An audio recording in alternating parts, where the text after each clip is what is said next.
একটা মেয়েকে আমি কিছুতেই বিয়ে করতে পারবো না।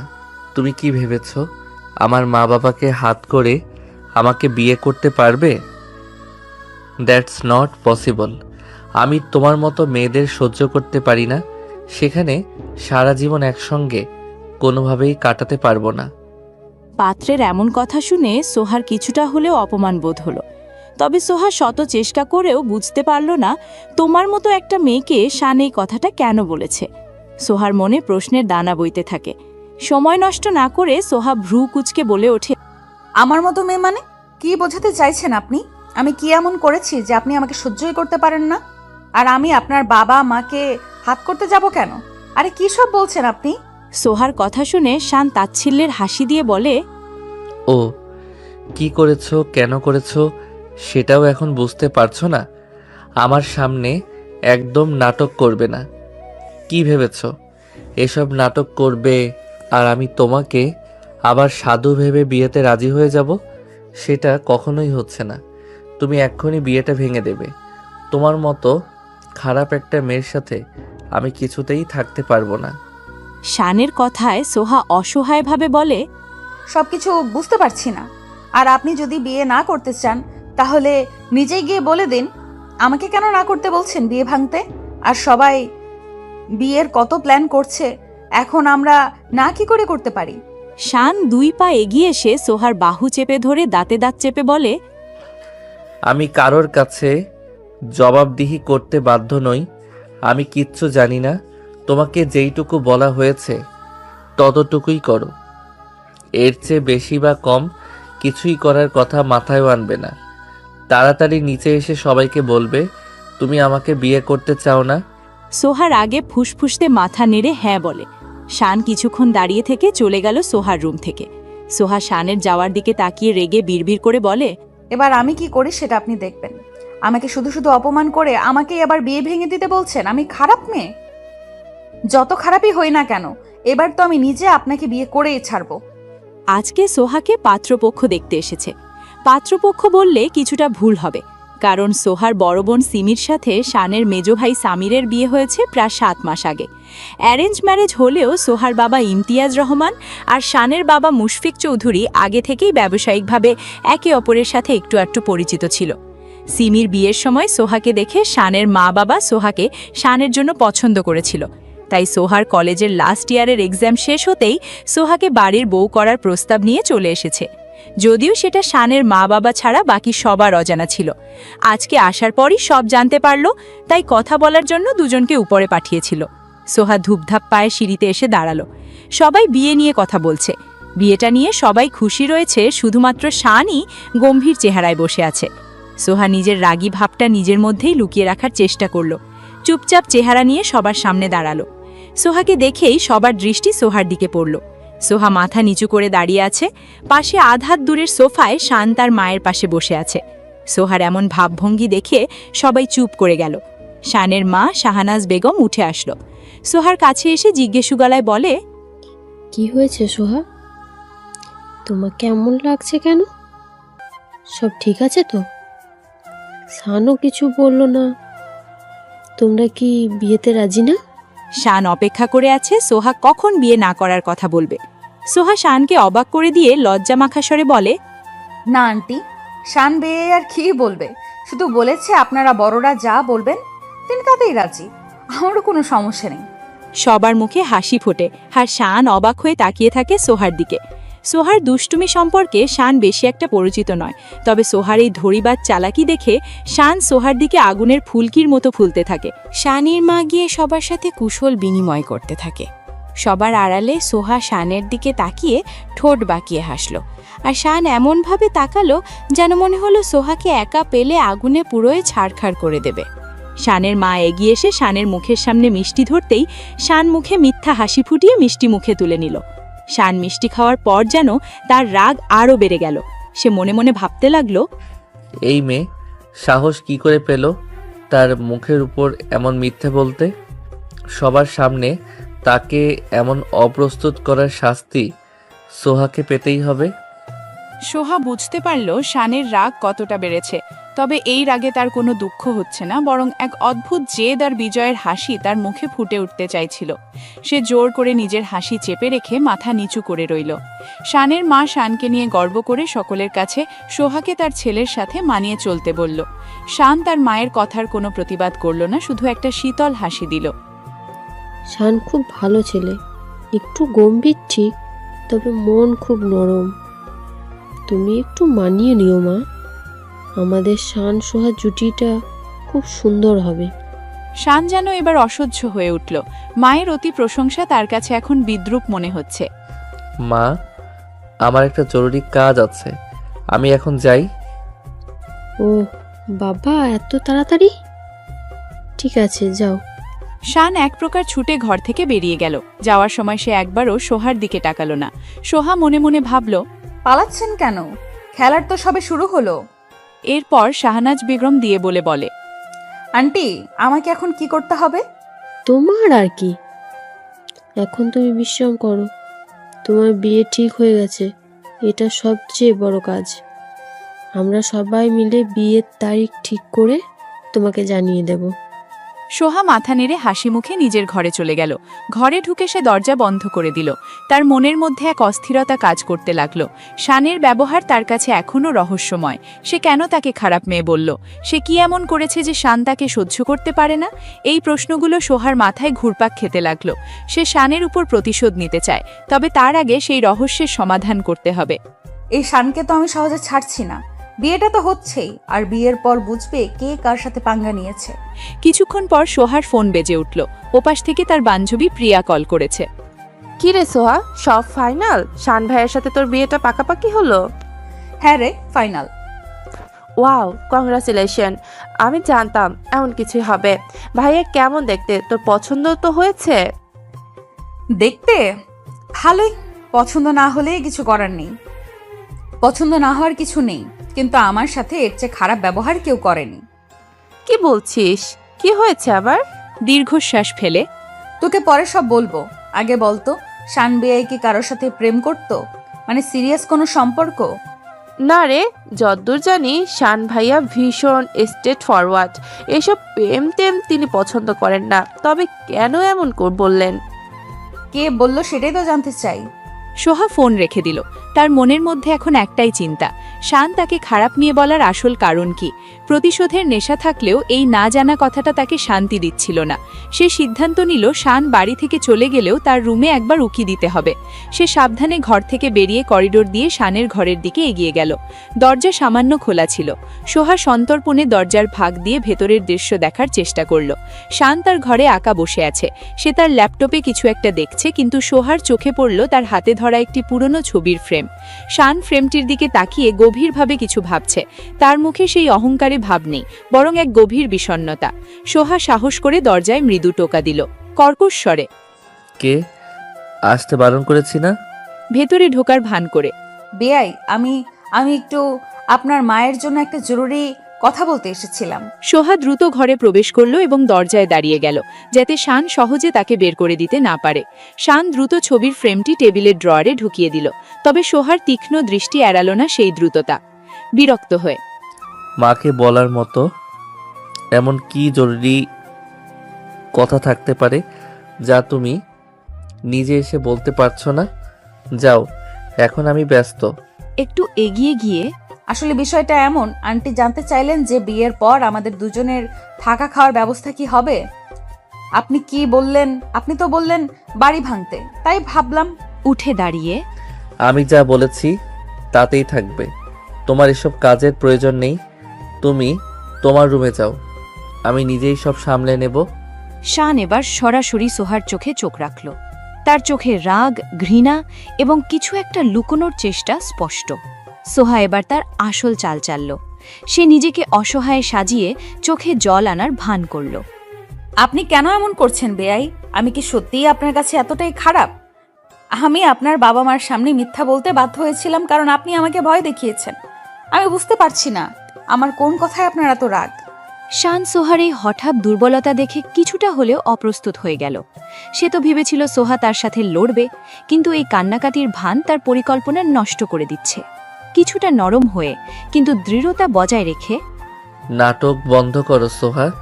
আমি স্পষ্ট বলে দিয়েছি আমি তোমাকে সহ্য করতে পারি না। এর বেশি কিছু জানার দরকার নেই তোমার। ভেজা গলায়, যদি আমি সত্যি সত্যি আপনার বাবা মার সামনে বলি যে আমি আপনাকে বিয়ে করতে চাই না, তাহলে তো সব সমস্যা মিটে যাবে, তাই না? আমি তো সেটাই করতে চেয়েছিলাম, কিন্তু আপনিই তো মানা করলেন। আপনিই তো বললেন তাড়াতাড়ি সবাইকে বলো আমি বিয়ে করতে চাই না। শান যেন নিজের ফাঁদে নিজেই পড়ে গেল। সে ভুলে গিয়েছিল যে সে সোহাকে সরাসরি এই নির্দেশ দিয়েছিল। তার মুখ বিবর্ণ হয়ে গেল। আমি বলেছিলাম ভুল করে। তুমি এখন যাও। সোহা বুঝল শানের দুর্বলতা এখন তার হাতে। সে মুহূর্তের জন্য হাসতে গিয়েও নিজেকে সামলে নিল এবং গম্ভীর মুখে মাথা নেড়ে ঘর থেকে বেরিয়ে এলো। সোহা ঘর থেকে বেরিয়ে আসার পর শান দ্রুত দরজা বন্ধ করে দিল। তার মাথায় এখন দুটো চিন্তা। এক, সোহা সত্যি সত্যি তার দুর্বলতার সুযোগ নেবে কিনা, আর দুই, সে কিভাবে এই বিয়েটা ভেঙে দেবে। ঠিক সেই মুহূর্তে নিচের হলরুমে বিয়ের প্রাথমিক কথাবার্তা শুরু হলো। সোহার বাবা ইমতিয়াজ রহমান এবং শানের বাবা মুশফিক চৌধুরী আলাপচারিতার মগ্ন। মুশফিক সাহেব, আমাদের সম্পর্কটা শুধু ব্যবসাতে সীমাবদ্ধ ছিল। এখন সিমি আর স্বামীর বিয়েতে আত্মীয়তার বাঁধনে বাধা পড়ল। এখন আবার শান আর সোয়ার বিয়ে। আমার তো মনে হচ্ছে আমরা যেই একই পরিবারের মানুষ হয়ে গেলাম। নিশ্চয় ইমতিয়াজ, এটাই তো চাই। সিমি আমাদের ঘরের লক্ষ্মী, আর সোহা শাহনাজ ওকে দেখে শানের জন্য পছন্দ করে রেখেছিল। এ বয়সে এসে আর দেরি করতে মন চাইছে না। আপনি বলুন, সামনের মাসের ভালো কোনো তারিখ দেখে কি আমরা শুভ কাজটা সেরে ফেলতে পারি? খানিকটা চিন্তা করে, আমার কোনো আপত্তি নেই, তবে সোয়ার বয়স শানের চেয়ে সামান্য বেশি। এ নিয়ে হয়তো কিছু কথা উঠতে পারে। হাত নেড়ে, ও, সামান্য ক মাসের বড় ছোট ওইসব আজকাল আর কেউ দেখে না ইমতিয়াজ। শাহান আর সোহার মধ্যে যদি বোঝাপড়া থাকে তাহলে আর কিসের চিন্তা। আর দেখুন, শাহান তো আপনার মেয়েকে দেখেই রাজি হয়েছে। এই সময় সিমির প্রবেশ হলো। সে সবাইকে মিষ্টি আর শরবত পরিবেশন করতে করতে কথা বলতে লাগলো। বাবা, মুশফিক আঙ্কেল, আপনারা এত চিন্তা করছেন কেন? শান্ত বলেই দিয়েছে যে আপনারা যা বলবেন তাতেই রাজি। আর সোহা তো শানকে ভীষণ পছন্দ করে। একদম ঠিক বলেছ সিমি। আমার মনে হয় শান্ত খুব শান্ত প্রকৃতির ছেলে। সোহা ওর থেকে কিছুটা বড় হলেও আমাদের পরিবার ওর দায়িত্বজ্ঞান অনেক বেশি। শান্ত হয়তো একটু গম্ভীর, কিন্তু সোহা ওকে সামলে নেবে। দুজনকে মানিয়ে নিতে অসুবিধা হবে না। সিমি মুচকি হেসে সামিরের দিকে তাকালো। তাদের নিজেদের মধ্যকার সুখী সম্পর্ক যেন অন্যদের আশ্বস্ত করল। সিমি, তুমি ঠিক বলছো না? সিমি, তুমি ঠিক বলছো মা। স্বামীর তোমার আর সিমির মতো যদি ওদেরকেও সুন্দর সংসার হয় সেটাই চাই। তাহলে মুশফিক সাহেব, আমরা সামনের মাসের প্রথম দিকেই তারিখটা পাকা করি। হ্যাঁ, সেটাই ভালো হবে। শাহনাজ তাহলে এখন থেকে প্রস্তুতি নিতে পারবে। ঠিক এই সময় সোহা নেমে এলো। সে দেখল সবাই হাসি মুখে বিয়ের তারিখ ঠিক করতে ব্যস্ত। সে শানের দেওয়া অপমানের প্রতিশোধ নেওয়ার জন্য প্রস্তুত হলো। তার মাথায় এলো নতুন পরিকল্পনা। সে শান্তভাবে এসে তার বাবার পাশে দাঁড়ালো। সোহার দিকে তাকিয়ে, কি মা, তোমার ভাইয়া ভাবি তো খুব খুশি। তোমার আর শানের কি কোনো কথা হলো? একটু থেমে সবার দিকে তাকিয়ে, হ্যাঁ বাবা, আমার কথা হয়েছে, আমি চাই। সোহার দিকে এবার সবাই মনোযোগ দিল। শানের মা শাহনাজ বেগমও উৎকণ্ঠা নিয়ে এগিয়ে এলেন। কি মা সোহা, তুমি কি বলতে চাইছো? আমি চাই বিয়েটা হোক, তবে একটা শর্তে। সোহার এই শর্তের কথা শুনে সবার মুখের হাসি যেন মুহূর্তেই থেমে গেল। সোহার মুখে শর্ত শব্দটি শুনে পুরো হলরুমে যেন পিন পতন নীরবতা নেমে এলো। শানের মা শাহনাজ বেগমের কপালে চিন্তার ভাঁজ পড়ল। ইমতিয়াজ রহমান অবাক হয়ে মেয়ের দিকে তাকালেন। শর্ত? কিসের শর্ত মা? বিয়ে তো তোমার আর শানের অমতে হচ্ছে না। দৃঢ় কণ্ঠে শানের বাবার দিকে তাকিয়ে, মুশফিক আঙ্কেল, শানবিয়াই আমাকে বলেছে যে তিনি আমাকে বিয়ে করতে চান না, কারণ তিনি আমাকে সহ্য করতে পারেন না। তিনি আমাকে খারাপ মেয়েও বলেছেন। এই কথাগুলো শুনে মুশফিক চৌধুরী এবং শাহনাজ বেগম যেন আকাশ থেকে পড়লেন। তাদের চোখ কৌতূহল ও বিস্ময়ে বড় হয়ে গেল। হতবাক হয়ে, কি বলছো মা সোহা? শান এমন কথা বলছে? এটা অসম্ভব। উদ্বিগ্ন হয়ে, সোহা, তুমি এসব কি বলছো? শান্ত তোমার সাথে উপরে কথা বলতে গিয়েছিল, সেখানে কি এমন কিছু হয়েছে? শান্ত অথচ প্রত্যয় ভঙ্গিতে। হ্যাঁ আন্টি, শান বেয়াই আমাকে পরিষ্কারভাবে বলেছেন আমি যেন বিয়েটা ভেঙে দিই। তিনি আমাকে মেনে নিতে পারবেন না। সবাই এবার একে অপরের দিকে তাকাতে লাগলো। ইমতিয়াজ রহমান অস্বস্তিতে পড়ে গেলেন। তিনি শানের বাবা মায়ের কাছে ক্ষমা চাওয়ার জন্য মুখ খুললেন। মুশফিক সাহেব, আমি দুঃখিত। আমার মেয়ে হয়তো ভুল বুঝেছে, অথবা শান। বাবার কথা থামিয়ে দিয়ে। বাবা, আমি কিছু ভুল বুঝিনি। আমি এই বিয়েটা ভাঙতে চাই না। আমি মনে করি না আমার মধ্যে এমন কোনো দোষ আছে যে কেউ আমাকে সহ্য করতে পারবে না। তাই আমি একটা শর্তে এই বিয়েতে রাজি। কৌতূহল নিয়ে। কি শর্ত মা, বলো? শান ভাইয়া আমাকে বিয়ে করতে না চাওয়ার কারণ বলেছেন যে আমি খারাপ মেয়ে। আমার শর্ত হলো বিয়ের 3 মাসের মধ্যে যদি শান বেয়াই সবার সামনে প্রমাণ করতে পারেন যে আমি সত্যি সত্যি খারাপ, তাহলে আমি নিজেই এই সম্পর্ক থেকে বেরিয়ে আসব। তিনি চাইলে তখন ডিভোর্স দিতে পারেন, কিন্তু যদি তিনি প্রমাণ করতে না পারেন এবং আমাকে নির্দোষ প্রমাণ হতে হয়, তাহলে এই 3 মাস পর শান বেয়াইকে সবার সামনে স্বীকার করতে হবে যে তিনি আমাকে ভুল বুঝেছিলেন এবং আমাদের সম্পর্ক আজীবনের জন্য মেনে নিতে হবে। এই 3 মাস আমরা স্বামী স্ত্রী হিসেবে এক ছাদের নিচে থাকবো। সোহার এই অভাবনীয় শর্ত শুনে সবাই যেন বাকরুদ্ধ হয়ে গেল। এমন অদ্ভুত আর চ্যালেঞ্জিং শর্ত কেউ কখনো শোনেনি। শানের মা বাবা একে অপরের দিকে তাকিয়ে কিংকর্তব্যবিমূঢ় হয়ে রইলেন। ইমতিয়াজ রহমান নিজেও বুঝতে পারছিলেন না যে তিনি কি বলবেন। নীরবতা ভেঙে, সোহা, তুমি এটা কি ধরনের শর্ত দিয়েছো? সামিরের দিকে না তাকিয়ে। এটা আমার আত্মসম্মানের প্রশ্ন। সামির ভাইয়া, শান ভাইয়া আমাকে অপবাদ দিয়েছেন। হ্যাঁ, তাকে প্রমাণ দিতে হবে, নয়তো ক্ষমা চেয়ে ভুল স্বীকার করতে হবে। আমি আমার মানহানির প্রতিশোধ নেবই। কিছুক্ষণ চিন্তা করে। কঠিন শর্ত মা, শানের সাথে কথা না বলে তো এই শর্ত মানা যায় না। ঠিক এই সময় শান সিঁড়ি বেয়ে নিচে নামলো। তার চোখে বিরক্তি এবং কিছুটা হতাশা। সে দেখল সবাই চুপচাপ বসে আছে, আর সোহা মাঝখানে দাঁড়িয়ে। সে কিছু বোঝার আগেই শাহানাজ বেগম তাকে ডেকে উঠলেন। শান, তোমার কি হয়েছে? তুমি সোহাকে কি বলেছো? একটু ইতস্তত করে। কিছু না মা, সামান্য ভুল বোঝাবুঝি। তাচ্ছিল্যের হাসি হেসে। মিথ্যে বলবেন না শান ভাইয়া, আপনি কি আমার শর্তে রাজি এই 3 মাসের চ্যালেঞ্জে? সোহার দিকে রাগান্বিতা দৃষ্টিতে তাকিয়ে। কিসের চ্যালেঞ্জ? শান চোখ কুঁচকে সোহার দিকে তাকালো। তার চেহারা দেখে মনে হচ্ছিল সে প্রস্তুত ছিল না এই ধরনের আক্রমণের জন্য। সোহা শান্ত কিন্তু আত্মবিশ্বাসী ভঙ্গিতে দাঁড়িয়ে রইল, যেন এক চালক দাবা খেলায় প্রতিপক্ষকে কোণঠাসা করেছে। কিসের শর্ত? কিসের চ্যালেঞ্জ? স্পষ্ট করে বলো সোহা। মুশফিক চৌধুরীর দিকে তাকিয়ে। আঙ্কেল, আপনি বলুন। শান শোনো, সোহা বলছে তুমি নাকি ওকে খারাপ মেয়ে বলছো, এবং এই বিয়েতে তুমি রাজি নও। তাই সোহা একটা শর্ত দিয়েছে, বিয়ের 3 মাসের মধ্যে যদি তুমি প্রমাণ করতে পারো যে সোহা সত্যি খারাপ, তবে সোহা নিচেই সরে যাবে। আর যদি প্রমাণ করতে না পারো, তবে তুমি সবার সামনে তোমার ভুল স্বীকার করবে এবং ওকে স্ত্রী হিসেবে মেনে নিবে। এই 3 মাস তোমরা স্বামী স্ত্রী হিসেবে থাকবে। শান কয়েক সেকেন্ড চোখ বন্ধ করে রইল। তার মনে তীব্র রাগ আর অপমান দানা বাঁধতে লাগলো। সে বুঝতে পারছিল সোহা তাকে সবার সামনে অপদস্থ করছে। তার চোখের কোণে প্রতিশোধের আগুন জ্বলতে লাগলো। ঠোঁট বাঁকিয়ে। খারাপ মেয়ে? ও ঠিক আছে। শান, তুমি কি সত্যি ওকে? মাকে থামিয়ে দিয়ে।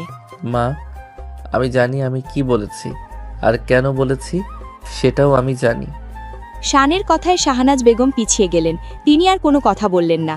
ইমতিয়াজ রহমান ও মুশফিক চৌধুরী গভীর চিন্তায় মগ্ন। সোহার দিকে তাকিয়ে ঠান্ডা গলায়। তোমার শর্ত আমি মেনে নিলাম সোহা। আমি তোমার চ্যালেঞ্জ গ্রহণ করলাম। 3 মাস এর মধ্যেই আমি প্রমাণ করে দেব কেন তুমি এই পরিবারের জন্য অযোগ্য। তুমি কি ভাবছো আমাকে অপমান করে তুমি জিতে গেলে? ভুল করছো। তুমি নিজেই নিজের ফাঁদ তৈরি করলে। চোখে চোখে রেখে। ব্যাস, আমিও ভেবে দেখব আপনি কি প্রমাণ করেন। আমি 1 ইঞ্চিও নড়ব না। সোহার মুখের হাসি শানের রাগ আরও বাড়িয়ে দিল। মুশফিক চৌধুরী নীরবতা ভেঙে কথা বললেন। ঠিক আছে, যেহেতু দুজনের সম্মতিতে এই শর্ত স্থির হলো, তাহলে আর কোনো কথা নেই। ইমতিয়াজ, আমরা তাহলে সামনের মাসে 7 তারিখ বিয়ে তারিখ চূড়ান্ত করছি। তোমরা দ্রুত প্রস্তুতি নাও। আপনারা যা ভালো মনে করেন মুশফিক সাহেব। শান আর এক মুহূর্ত সেখানে দাঁড়ালো না। সে দ্রুত পা ফেলে হলরুম ত্যাগ করল। তার চলে যাওয়ার ভঙ্গিতে স্পষ্ট ছিল তার ভেতরের ক্রোধ। সোহা এবার তৃপ্তির হাসি হাসল। তার প্রথম লক্ষ্য পূরণ হয়েছে। এখন সে অপেক্ষা করবে শানের চালের জন্য। ফিসফিস করে, সোহা, এটা তুই কি করলি? শান ভাইয়া তোকে ছাড়বে না। সিমিকে জড়িয়ে ধরে, ছাড়বে না? দেখা যাক, এবার খেলাটা আমি খেলবো দিদি। শান দ্রুত নিজের ঘরে গিয়ে দরজা সজোরে বন্ধ করে দিল। তার মাথার আগে ফুঁসছে। সোহার সাহস দেখে সে স্তম্ভিত। তার মনে হচ্ছে এই মেয়ে শুধু তাকে নয়, তার পরিবারকেও অপমান করেছে। সে প্রতিজ্ঞা করল 3 মাস নয়, এর আগেই সে সোহার মুখোশ খুলে দেবে। আমি সহ্য করতে পারি না ওকে, কিছুতেই না। এই বিয়ে হতে পারে না। আমি ওকে শাস্তি দেব। শান অস্থিরভাবে ঘরের মধ্যে পায়চারি করতে লাগল। সে টেবিলের দিকে এগিয়ে গেল এবং দ্রুত ড্রয়ার খুলে সেই ছবির ফ্রেমটি বের করে আনল। ফ্রেমের ভেতরের ছবিটি দেখে তার চোখের রাগ কিছুটা কোমল হলো, কিন্তু পরক্ষণেই সেই ক্রোধ আবার ফিরে এলো। আমি তোমাকে ভুলিনি। তোমার সাথে যা হয়েছে তার জন্য আমি কাউকে ছাড়বো না। আর এই সোহা, ও ভেবেছে আমাকে চ্যালেঞ্জ করে জিতে যাবে। আমি ওর জীবন এমন দুর্বিষহ করে তুলব যে ও নিজেই 3 মাসের আগেই এই বিয়ে থেকে পালাতে চাইবে। শান ল্যাপটপ খুলে দ্রুত কিছু তথ্য ঘাঁটতে শুরু করলো। তার মনে আছে সোহা তার কলেজের শেষ বর্ষের ছাত্রী। সে হয়তো সাধারণ জীবনযাপন করে, কিন্তু শান বিশ্বাস করতে পারছিল না তার মা বাবা যাকে পছন্দ করেছেন সে একজন খারাপ মেয়ে হতে পারে। শানের মনে হলো সোহার নিশ্চয়ই কোনো গোপন দিক আছে যা কেউ জানে না। কম্পিউটারে কিছু টাইপ করতে করতে, সোহা ইমতিয়াজ রহমান, তোমাকে জানতে হবে তোমার অতীত, তোমার বন্ধু, তোমার সব দুর্বলতা। সে একজন পরিচিত প্রাইভেট ইনভেস্টিগেটরের সাথে যোগাযোগ করল। হ্যালো শাফি, আমার একটা কাজ আছে, খুবই জরুরি। একটা মেয়ের সম্পর্কে সব তথ্য জানতে হবে। অতীত, বর্তমান, সোশ্যাল মিডিয়া, বন্ধুত্ব, সব। 1 সপ্তাহের মধ্যে রিপোর্ট চাই। শাফি শানের পরিচিত একজন বিশ্বস্ত ব্যক্তি। শাফি কাজ শুরু করার প্রতিশ্রুতি দিল। শান ফোন রেখে দিয়ে আবার সোহার ছবির দিকে তাকালো। তার মনের ভেতরে এখন শুধু একটাই উদ্দেশ্য, প্রমাণ করা যে সোহা খারাপ এবং এই বিয়েটা যে কোনো মূল্যে ভেঙে দেওয়া। 3 মাস? তুমি নিজেই 3 সপ্তাহের মধ্যে হাঁটু গেড়ে ক্ষমা চাইবে সোহা? তুমি কি করতে এসেছো এই বাড়িতে? আমি সেটাই ফাঁস করব। শান যখন তার ঘরে বসে সোহার অতীত ঘাটার পরিকল্পনা করছিল, তখন সোহা নিজের ঘরে বসে একটি দীর্ঘশ্বাস ফেলল। সে জানত শানের মতো একগুঁয়ে এবং প্রভাবশালী পুরুষকে চ্যালেঞ্জ করার ফল কি হতে পারে, কিন্তু তার আত্মসম্মান তাকে চুপ থাকতে দেয়নি। নিজের মনে, শান ভাইয়া, আপনি ভাবছেন আমি ভয় পাবো? আমি জানি আপনি আমাকে নিয়ে খোঁজ খবর নেওয়া শুরু করবেন, কিন্তু আমার তো লুকোনোর কিছু নেই। সে তার ফোনের গ্যালারি খুলল। সেখানে তার আর তার প্রিয় বান্ধবীদের অসংখ্য ছবি।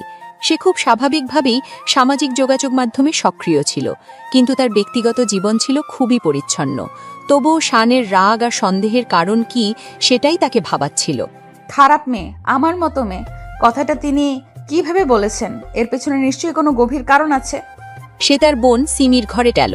সিমি তখনও স্বামীরের সাথে বিয়ের সাজসজ্জা নিয়ে কথা বলছিল। দিদি, তুমি কি শান ভাইয়ার কোনো প্রাক্তন প্রেমিকার কথা জানো, বা এমন কিছু যা তিনি গোপন করেছেন? ভ্রু কুচকে, কেন বলতো?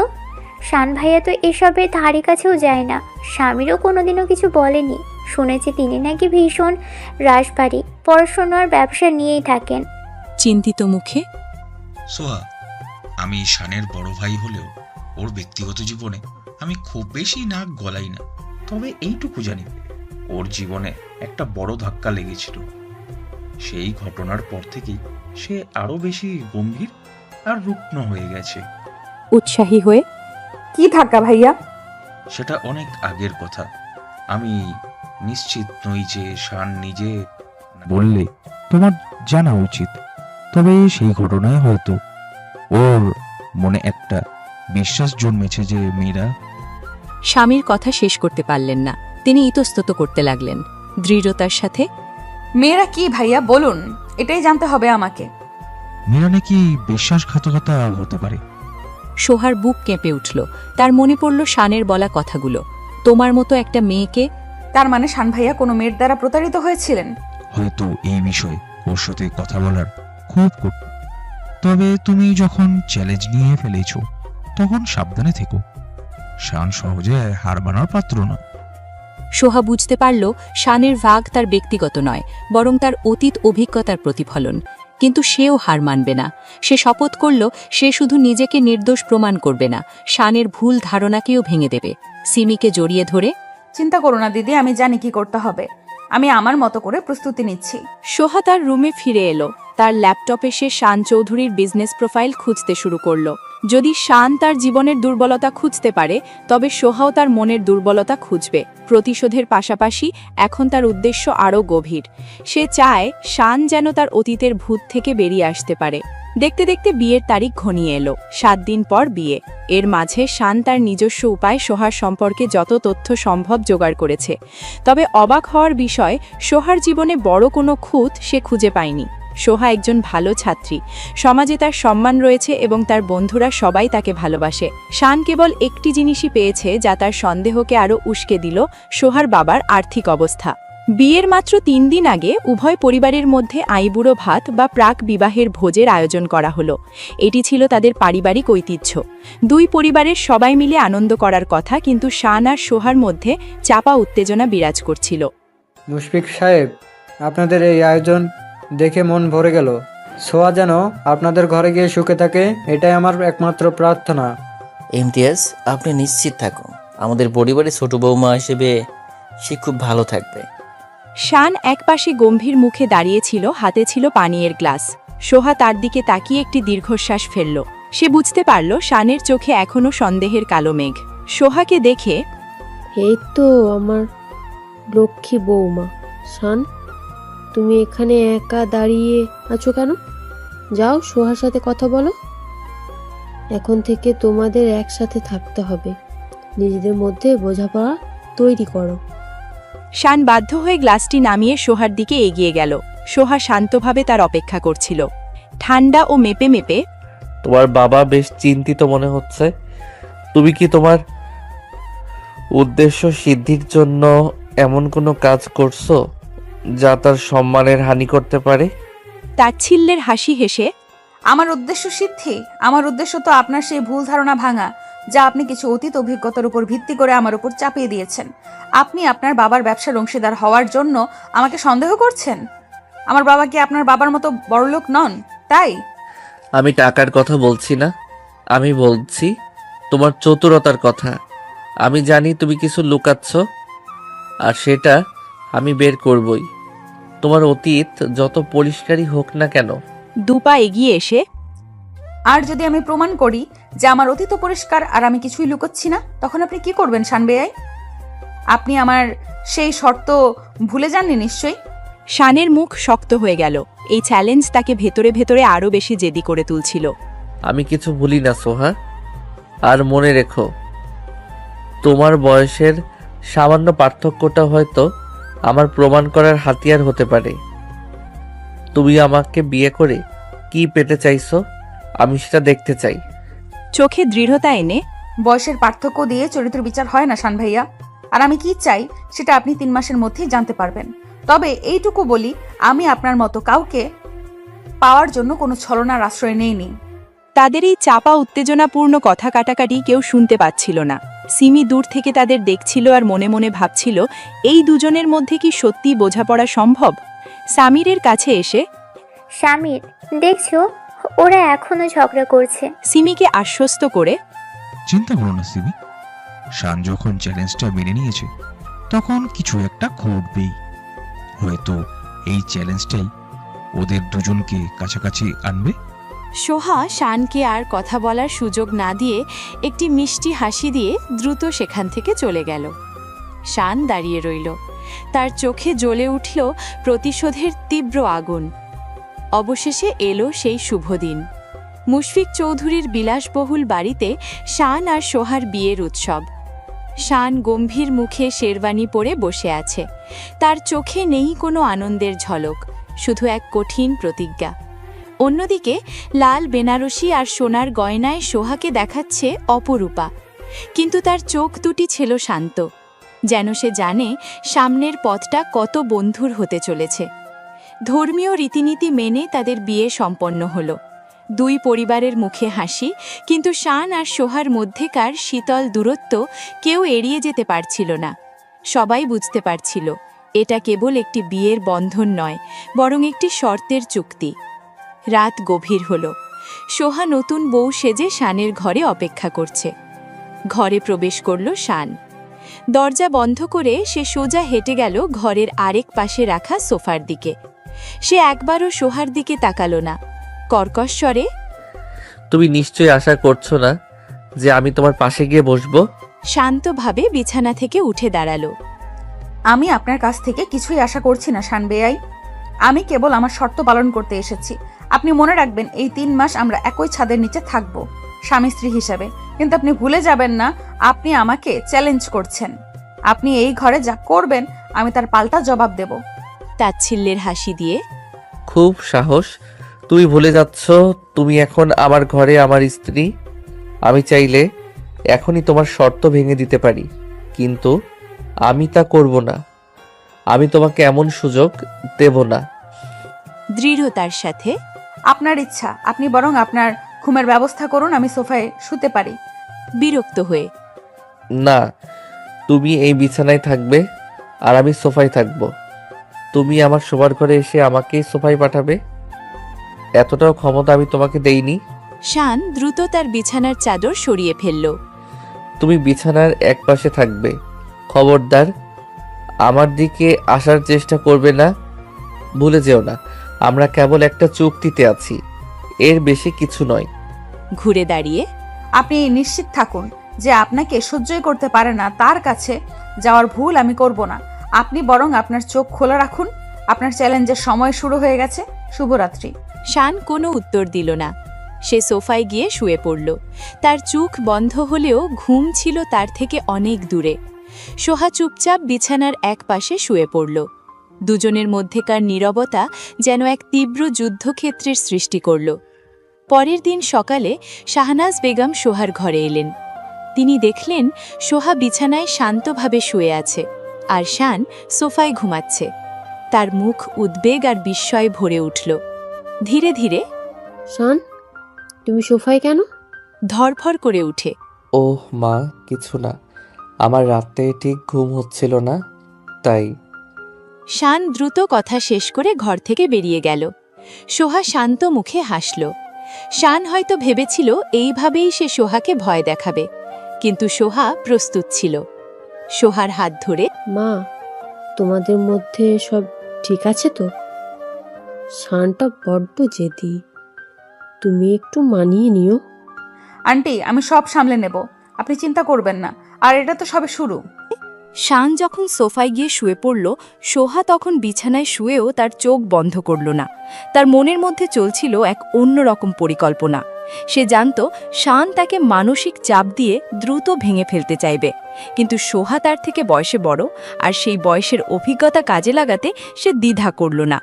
কিছুক্ষণ পর যখন শান সোফায় প্রায় ঘুমিয়ে পড়েছে, সোহা মৃদু হেসে উঠে বসল।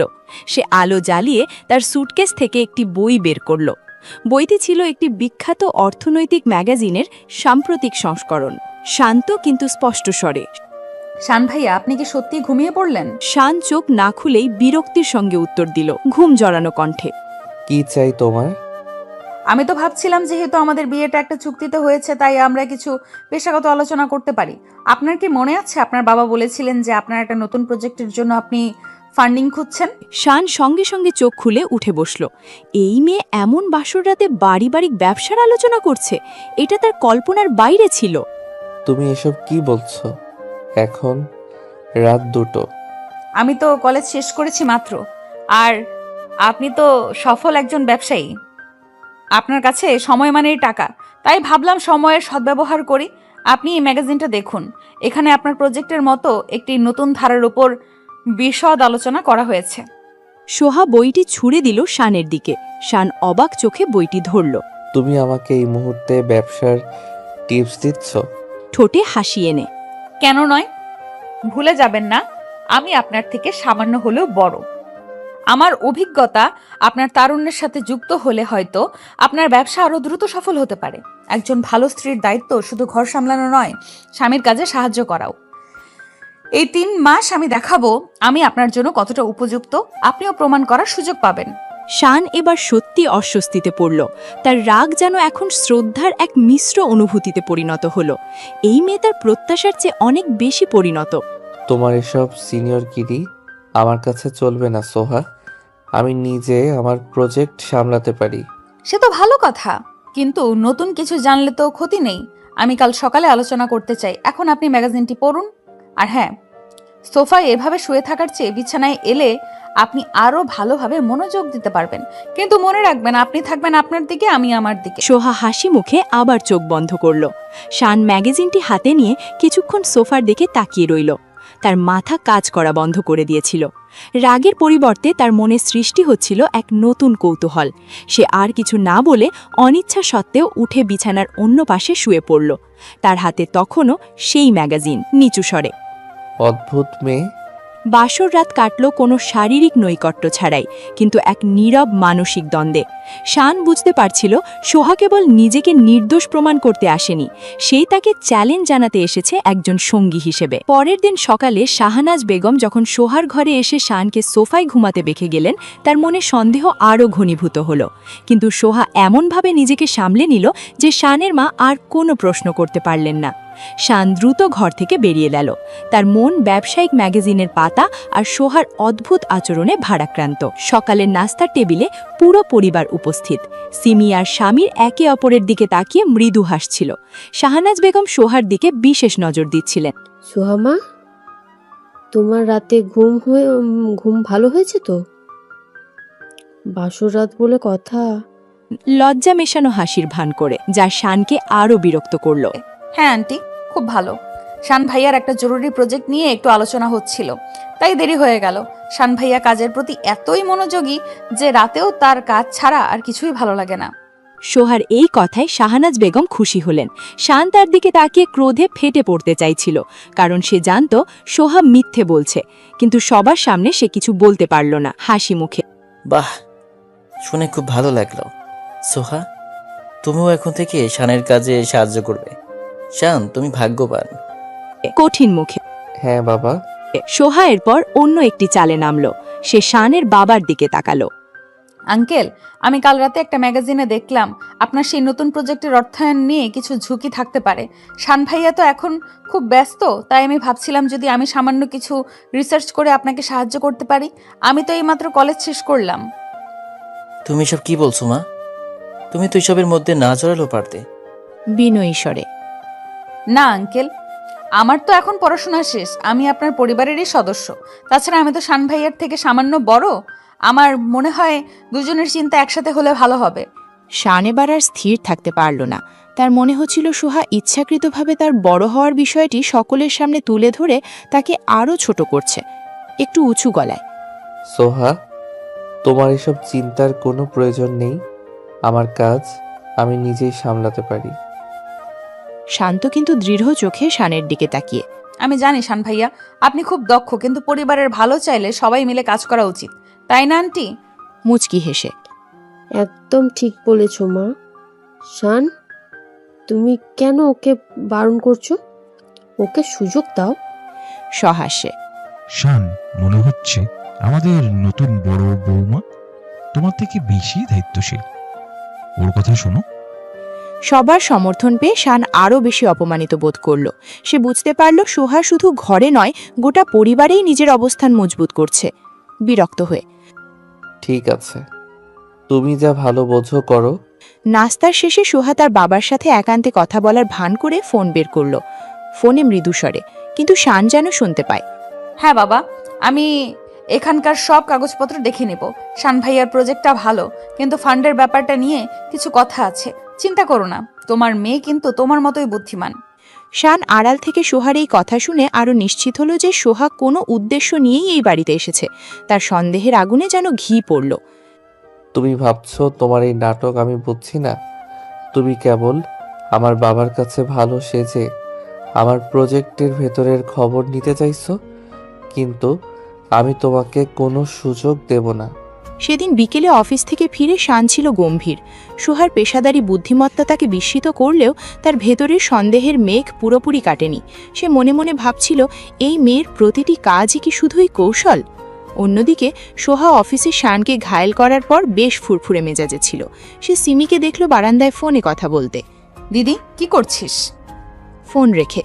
এই তো স্বামীরের সাথে কথা বলছিলাম। তোর কি খবর? অফিসে আজ কেমন গেল তোর?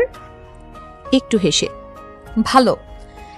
শান ভাইয়া আজ আমাকে চ্যালেঞ্জ দিতে চেয়েছিল, কিন্তু আমি উল্টো তাকে কুপকাত করে দিয়েছি। কৌতূহলী হয়ে। কি বলছিস? কিভাবে?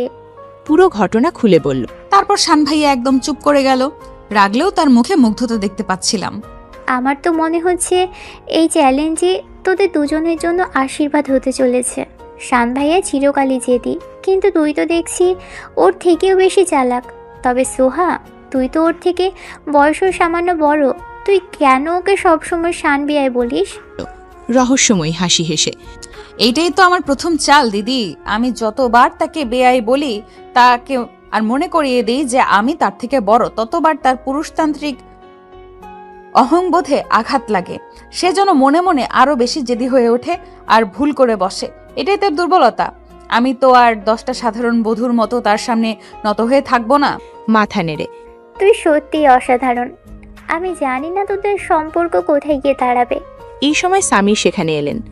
তোমরা এখানে দাঁড়িয়ে কিসের এত গভীর আলোচনা করছো দুজা মিলে? সাঞ্জে আজ অফিস থেকে ফিরে গম্ভীর হয়ে আছে। মনে হচ্ছে ওর মেজাজ ভালো নেই। ভালো থাকার তো কারণ নেই ভাইয়া। আমি ওর একটা প্রজেক্টের এমন কিছু ত্রুটি ধরিয়ে দিয়েছি যা সে নিজে এতদিন দেখতে পায়নি। হাসি চেপে। আমি তো জানতাম, শান আমাকে বলেছিল তুই নাকি খুব দ্রুত ওর কাছে নাক গলাচ্ছিস। কিন্তু ওর রাগটা কি শুধু এই কারণে? সিঁড়ির দিকে ইঙ্গিত করে। না ভাইয়া, শান ভাইয়া এখন আমাকে সন্দেহ করছে যে আমি হয়তো বাবার আর্থিক অবস্থা খারাপ হওয়ার কারণে আপনার বাবার কাছ থেকে সুবিধা নিতে এসেছি। আমাকে খারাপ মেয়ে বলার এটাও একটা কারণ। কি শান এমন ভেবেছে? ওর মাথা খারাপ হয়ে গেছে। আমি ওর সাথে কথা বলবো। না ভাইয়া, আপনি কথা বলবেন না। এটাই আমার দ্বিতীয় শর্ত। আপনার ভাই যদি প্রমাণ করতে চায় যে আমি অসৎ, তবে আমি নিজেই তাকে সে সুযোগ দিব। আপনারা কেউ যেন আমার পক্ষে ওকালতি না করেন। শান ভাইয়াকে এটা নিজের ভুল বুঝতেই হবে। চিন্তিত হয়ে। কিন্তু সোহা, ব্যাপারটা যদি আরো খারাপ দিকে যায়? আমার কোনো ভয় নেই দিদি। আমি আমার মতো করে প্রস্তুতি নিয়েছি।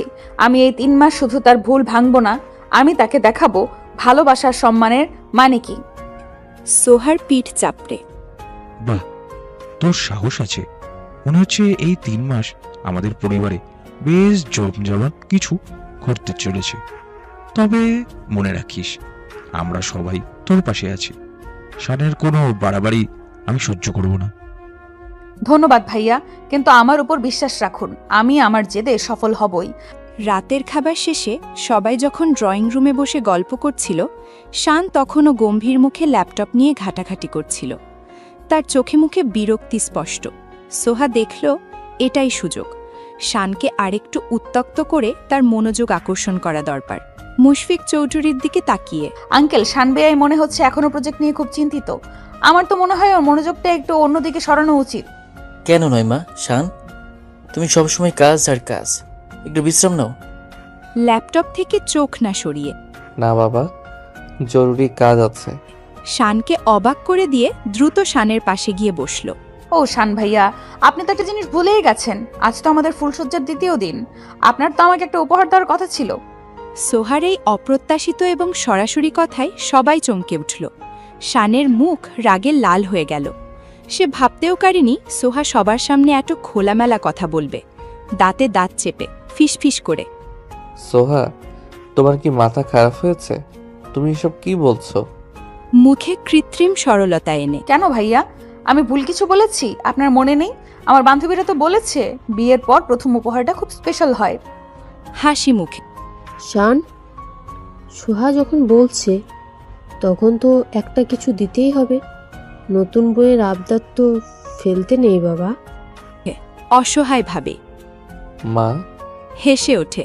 শান, তোর তো দেখি এখন থেকেই চাপ শুরু। বউয়ের মন জয় করা সহজ নয়। চল এক্ষুনি ওকে ওকে একটা কিছু কিনে দে। সোহাকে ইশারা করে চোখ টিপে।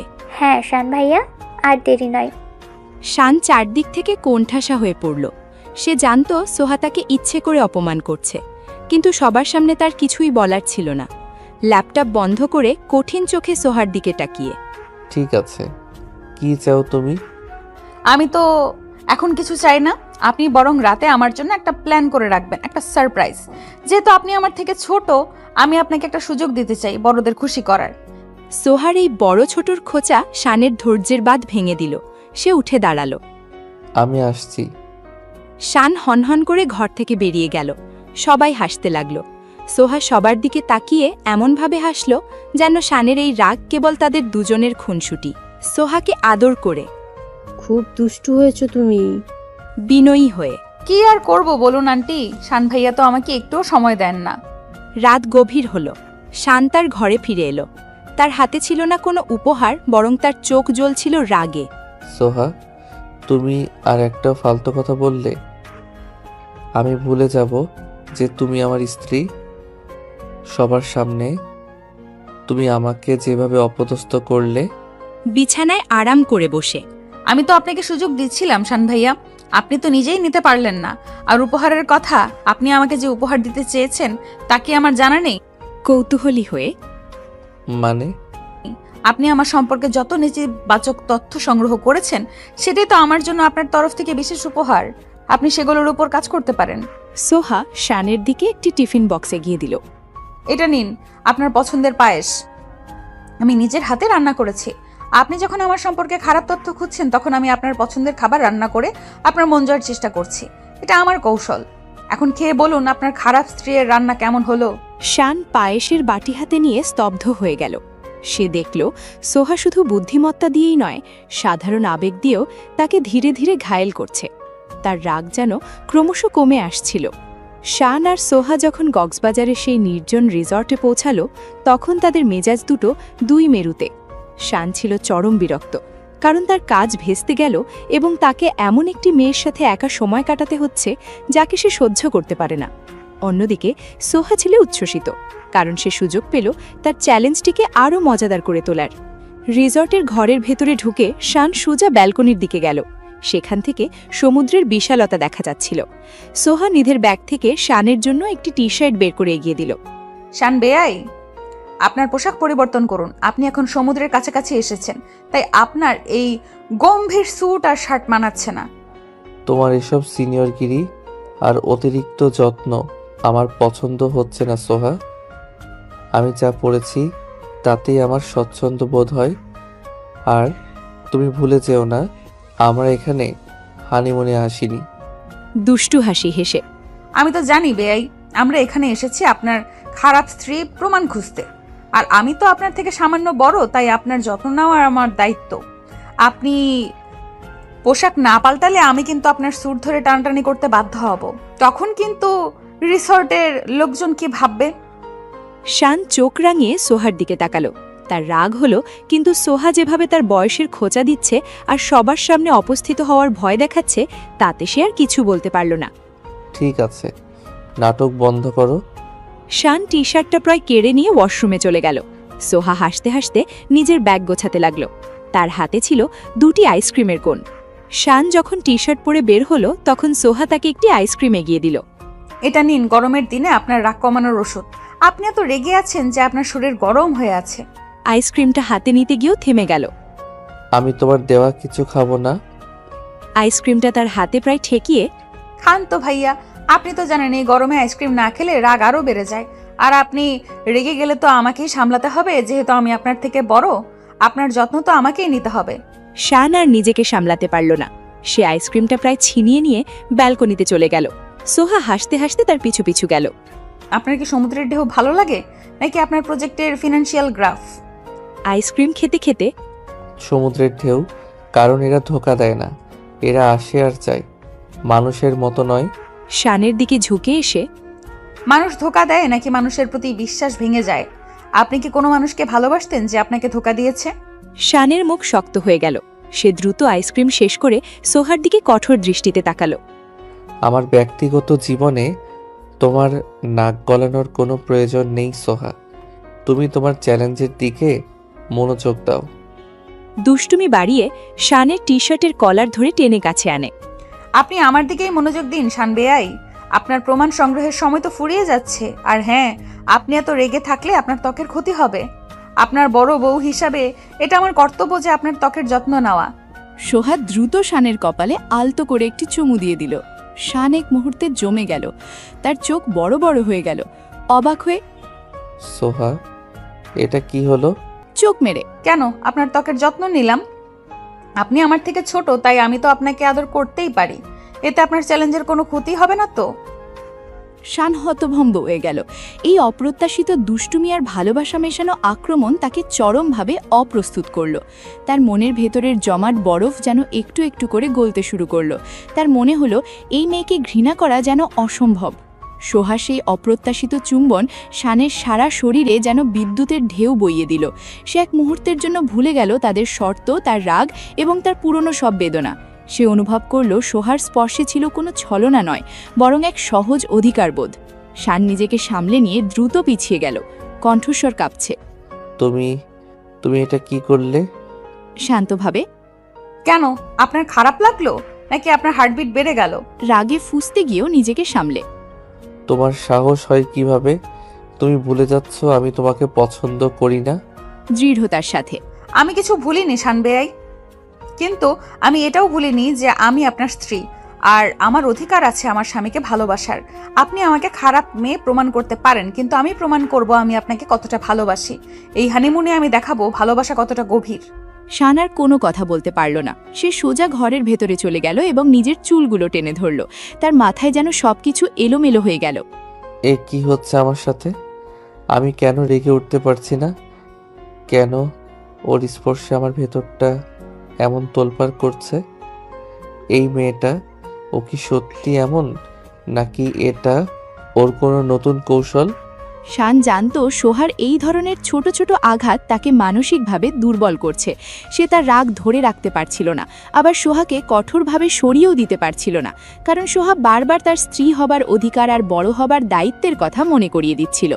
এর পরের দিনটি কাটল এক নীরব উত্তেজনায়। সোহা সারাদিন শানকে চোখে চোখে রাখল, তার পছন্দের খাবার অর্ডার করল, আর সমুদ্রের ধারে ঘুরতে যাওয়ার সময় তার হাত ধরে হাঁটার চেষ্টা করল। শান যতবারই হাত ছাড়াতে চাইল, সোহা ততবারই মিষ্টি হেসে বলল, শান বেয়াই, ঢেউ এলে কিন্তু পড়ে যাবেন। আমি তো আপনার থেকে বড়, আপনার খেয়াল তো আমাকেই রাখতে হবে। একদিন বিকেলে তারা দুজনে সমুদ্রের পাড়ে চুপচাপ বসেছিল। সূর্যাস্তের লাল আভা তাদের দুজনের মুখে এসে পড়ল। এই নীরবতা শানকে আরও বেশি অস্বস্তিতে ফেলে দিল। সোহা, তোর উদ্দেশ্য কি আমাকে এভাবে বিরক্ত করার? তুমি কি চাও আমার থেকে? গভীর দৃষ্টিতে শানের দিকে তাকিয়ে।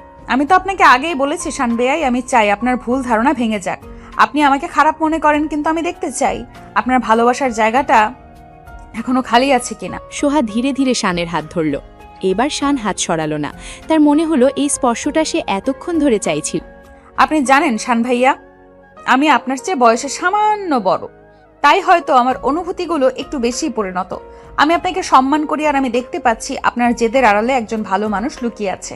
আমি সেই মানুষটাকে ভালোবাসতে চাই।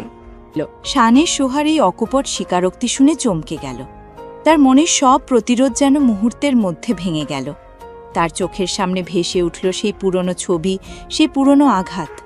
কিন্তু এই মুহূর্তে সোহার সততা তাকে অন্যরকম এক শান্তি দিচ্ছিল। খুব নিচু স্বরে সোহা কোনো কথা না বলে শানের হাতটা নিজের গালে চেপে ধরল। সেই মুহূর্তেই শান বুঝতে পারল এই হানিমুন কোনো কৌশল নয়, এটা তার জীবনের এক নতুন শুরু। তার জেদ, তার শর্ত, সবকিছু যাকে ভালোবাসার ঢেউয়ের সামনে ফিকে হয়ে গেল। নিজের ভেতরের প্রতিরোধ ভেঙে গভীর আবেগ নিয়ে, আমি তোমাকে ভুল বুঝেছিলাম সোহা। শানের এই স্বীকারোক্তি শুনে সোহার চোখে আনন্দের জল এলো। সে জানত তার চ্যালেঞ্জ সফল হয়েছে। সেদিন রাতের রিসর্টের ঘরটি আর 10টা সাধারণ ঘরের মতো ছিল না। সেটা ছিল তাদের সত্যিকারের বাসর রাত, যেখানে কোনো শর্ত ছিল না, ছিল শুধু ভালোবাসা আর বিশ্বাসের নতুন শুরু। সমুদ্রের গর্জন ছাড়া বাইরের কোনো শব্দ ছিল না। শান আর সোহা দুজনেই ঘরের ভেতরে ছিল। কিন্তু আগের মতো কোনো দূরত্ব ছিল না। সোহার হাত ধরে, সোহা, আমি তোমাকে অনেক অন্যায় কথা বলেছি, খারাপ মেয়ে। তোমার মতো মেয়ে এই কথাগুলো আমার মুখে আসা উচিত হয়নি। কিন্তু তুমি জানো না কেন আমার মনে এই বিশ্বাস জন্ম নিয়েছিল। আমি জানি শান ভাইয়া, সামির ভাইয়া বলেছিলেন আপনার জীবনে একটা বড় আঘাত আছে। আপনি আমাকে বলুন, আমি আপনার স্ত্রী, আপনার ভালো বন্ধুও হতে চাই। শান চোখ বন্ধ করে একটি দীর্ঘশ্বাস ছাড়ল। তার ভেতরের সব কষ্ট যেন বাঁধ ভেঙে বেরিয়ে আসতে চাইছিল। জানো, আমার জীবনে একজন ছিল, আমি তাকে অন্ধের মতো বিশ্বাস করতাম আর খুব ভালোবাসতাম। আমাদের বিয়ের কথা চলছিল, কিন্তু বিয়ের ঠিক কিছুদিন আগে আমি জানতে পারি সে আমাদের কোম্পানিরই একজন প্রতিদ্বন্দ্বীর সাথে হাত মিলিয়েছিল। সে কেবল আমার সম্পদ আর গোপন তথ্য চুরি করার জন্য আমার জীবনে এসেছিল। সে আমার বিশ্বাস ভেঙে দিয়েছিল সোহা, একেবারে ভেঙে দিয়েছিল। শানের হাত চেপে ধরে, ও শান বেয়াই, আমি দুঃখিত। সেই আঘাতের পর থেকেই আমি প্রতিজ্ঞা করেছিলাম আমি আর কোনো মেয়েকে বিশ্বাস করব না। আমি ভাবতাম তোমরা সবাই একই রকম। যখন মা বাবা তোমাকে পছন্দ করলো, আমি ভাবলাম তুমিও হয়তো তোমার বাবার ব্যবসার উন্নতির জন্য বা অন্য কোনো অসৎ উদ্দেশ্য নিয়ে আমাদের পরিবারে আসতে চাইছো। তাই তোমাকে দেখে আমার মনে ঘৃণা জন্মেছিল। আলতো করে শানের কপালে চুমু খেয়ে, কিন্তু আমি তো তোমার থেকে বড় শান বেয়াই। আমার অভিজ্ঞতা হয়তো আরো বেশি, আমি জানি সবাই একরকম হয় না। আর আমার বাবার ব্যবসার কথা আমি তো কালকেই আপনাকে বললাম। আমি আপনার কোনো দুর্বলতার সুযোগ নিতে আসিনি, আমি এসেছি আপনাকে ভালোবাসতে, আপনার সেই পুরনো কষ্ট ভুলিয়ে দিতে। শান এবার সোহার চোখে দেখল এক গভীর আবেগ। সে বুঝতে পারল সোহা শুধু তার বুদ্ধিমত্তা দিয়েই নয়, তার হৃদয় দিয়েও জিতে নিয়েছে। সোহার কপালে মাথা ঠেকিয়ে, আমি নিজেকে তোমার কাছে সঁপে দিলাম সোহা। আমার সব রাগ, আমার সব অবিশ্বাস আজ থেকে শেষ। তুমি আমার স্ত্রী আর আমি তোমার কাছে ক্ষমা চাইছি। হাসি আর চোখের জল মিশিয়ে, ক্ষমা নয় শান ভাইয়া, ভালোবাসা দিন। আপনি আমাকে ভালোবাসেন, এটাই আমার কাছে যথেষ্ট। সেই রাতে রিসর্টের সেই ঘরটি তাদের দুজনের জন্য হয়ে উঠল এক প্রেমের মন্দির। তাদের বাসর রাত শুরু হলো একে অপরের প্রতি বিশ্বাস আর সম্মান দিয়ে। সোহা তার বয়সের পরিণত জ্ঞান দিয়ে শানের ভেতরের শিশুসুলভ জেদ আর কষ্টকে শান্ত করল। শানকে জড়িয়ে ধরে দুষ্টুমি মাখা স্বরে, আর শান বেয়াই, আমার শর্তটা কিন্তু পূরণ হলো। আপনি প্রমাণ করতে পারলেন না যে আমি খারাপ, বরং আপনি নিজেই স্বীকার করলেন যে আপনি ভুল ছিলেন। এখন কিন্তু আপনাকে আজীবন আমার কথা শুনতে হবে, কারণ আমি আপনার থেকে বড়। এবার হেসে উঠে সোহাকে আরও শক্ত করে জড়িয়ে ধরে, আমার বড় বউ, তোমার কথা আমি আজীবন শুনব। তবে একটা কথা, আমার ভালোবাসায় কোনো শর্ত থাকবে না। সমুদ্রের ঢেউয়ের শব্দ যেন তাদের ভালোবাসার সাক্ষ্য দিচ্ছিল। তারা একে অপরের বাহুতে সেই রাত কাটালো, যেখানে কোনো জেদ, কোনো সন্দেহ ছিল না, ছিল শুধু এক সুন্দর ভালোবাসার অঙ্গীকার। সারা রাত দুজনের মধ্যেকার দূরত্ব ঘুচে যাওয়ার পর ভোরের আলো যখন ঘরে প্রবেশ করল, সোহা দেখল শান তার বুকে মাথা রেখে শান্তিতে ঘুমোচ্ছে। তার মুখে সেই কাঠিন্য আর নেই, বরং এক গভীর প্রশান্তি। সোহা আলতো করে শানের চুল বুলিয়ে দিতে লাগল, ফিসফিস করে, ছোট শান বেয়াই, আপনার ঘুম ভেঙে গেলে কিন্তু আবার সেই গম্ভীর শান চৌধুরী হয়ে যাবেন। সোহা সাবধানে শানের বাহু থেকে নিজেকে মুক্ত করে উঠে বসল। বাইরে সমুদ্রের বাতাস বইছিল। সে ব্যালকনিতে গিয়ে দাঁড়ালো। মুহূর্তের মধ্যেই শানও ঘুম ভেঙে উঠে বসল। সে দেখল সোহা ব্যালকনিতে দাঁড়িয়ে সমুদ্র দেখছে, ঘুম জড়ানো কিন্তু মধুর কণ্ঠে। সোহা। সোহা ঘুরে তাকালো, তার মুখে হাসি। আপনার ঘুম ভেঙে গেল শান ভাইয়া? আমি তো ভেবেছিলাম আজ আপনি গভীর ঘুমে থাকবেন। উঠে এসে সোহাকে পেছন থেকে জড়িয়ে ধরল। তুমি পাশে না থাকলে আমার ঘুম আসে না। আর তুমি আমাকে বিয়াই বলা বন্ধ করো তো। দুষ্টমি করে। কেন? আমি তো আপনার চেয়ে বড়, আপনি তো আমার ছোট স্বামী। শানের কানের কাছে এসে, আমি ছোট হতে পারি, কিন্তু কাল রাতে তো দেখলাম আমার ভালোবাসার জোর তোমার চেয়ে কম নয়। শানের এই কথায় সোহা লজ্জায় লাল হয়ে গেল। সে তার হাত থেকে নিজেকে ছাড়ানোর চেষ্টা করল।